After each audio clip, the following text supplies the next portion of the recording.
I've got heavy radar interference.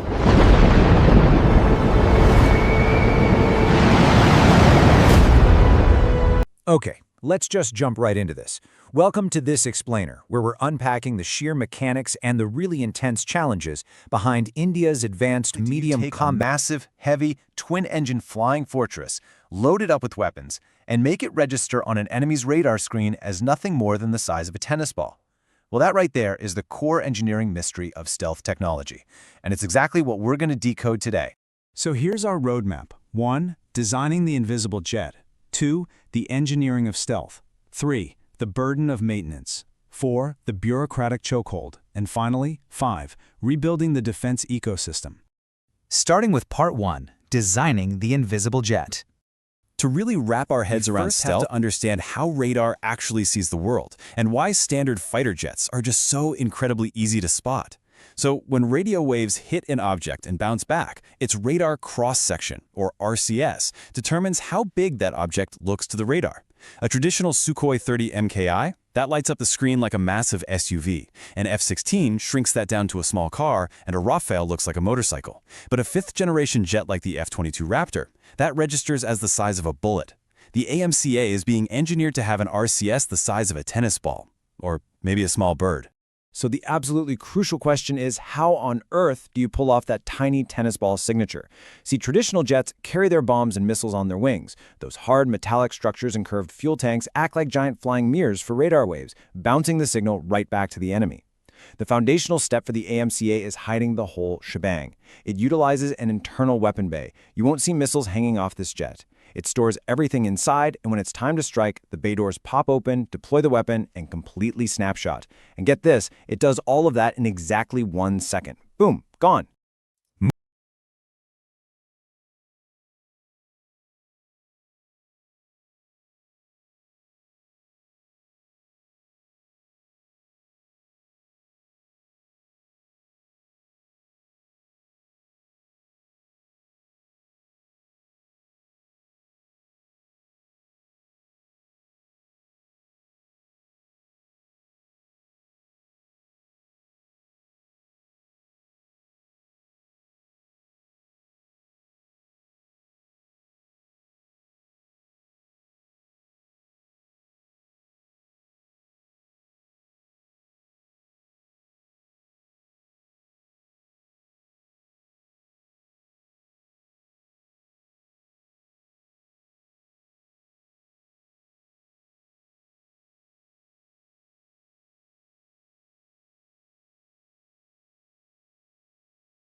All of this innovation long-term, we really have to look at the absolute foundation: education.